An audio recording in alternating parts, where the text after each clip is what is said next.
Kita sebagai hamba Allah yang beriman, tentu kita sudah hafal, sudah mengerti dan sudah tahu apa itu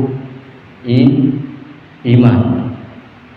Ada berapa jumlah daripada rukun iman? Kita pasti sudah paham betul, sudah mengetahui betul. Dan kita juga tahu semua dari rukun iman itu wajib kita imani. Tidak ada yang sunnah kita imani. Kali iman kepada Allah wajib, tapi iman kepada kitab-kitabnya itu sunnah. Kali gitu bukan? Kira-kira gitu enggak? Wajib semua kita imani. Tapi pada zaman dahulu kala banyak sekali kejadian-kejadian, peristiwa-peristiwa. Beriman kepada Allah tapi ingkar kepada nabi-nabinya. Beriman kepada nabinya tapi ingkar, enggak percaya sama kitabnya.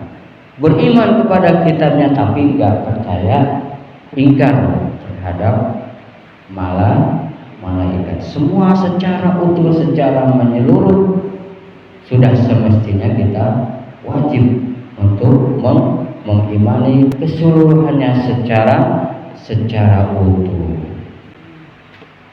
Terdapat satu kisah pada zaman dahulu yang diriwayatkan oleh Imam Muslim radhiyallahu taala anhu dari Abu Hurairah radhiyallahu taala anhu. Beliau berkata, satu ketika Abu Jahal berkata kepada pengikutnya, apakah kalian melihat Muhammad menempelkan dahinya, bersujud, melaksanakan sholat di hadapan kalian? Lalu mereka menjawab, ya, kami melihatnya.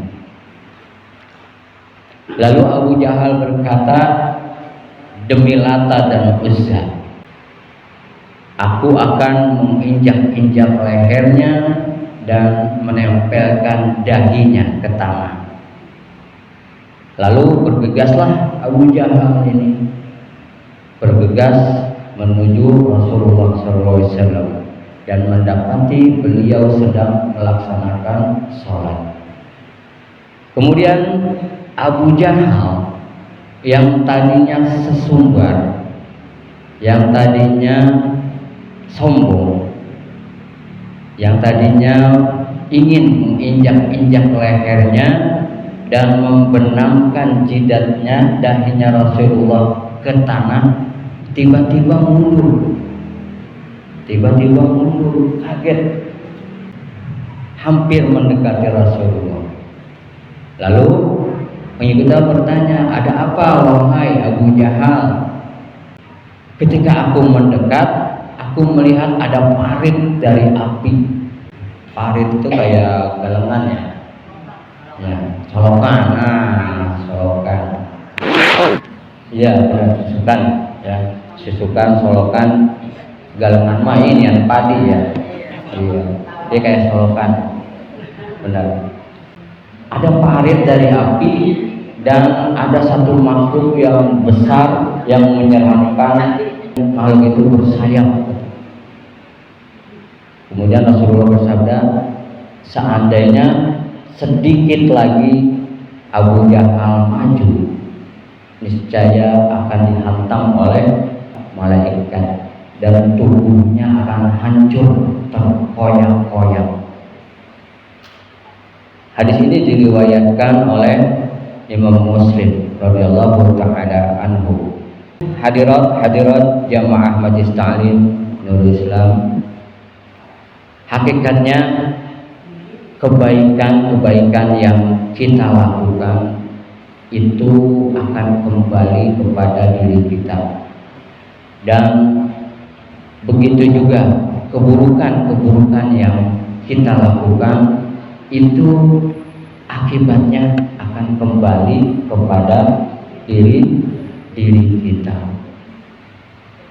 Kata Allah dalam surat Al-Isra ayat 7, in ahsantum li anfusikum wa in asa'tum falaha. Kalau kalian berbuat baik, niscaya kebaikan itu akan kembali kepada diri kalian. Dan kalau kalian berbuat buruk, niscaya keburukan itu juga akan kembali akibatnya kepada kalian. Jangan pernah kita berkata bahwa kita ibadah untuk Allah Subhanahu wa Ta'ala. Allah itu enggak butuh ibadah kita. Allah itu enggak butuh sholat kita. Allah tidak butuh sedekah kita.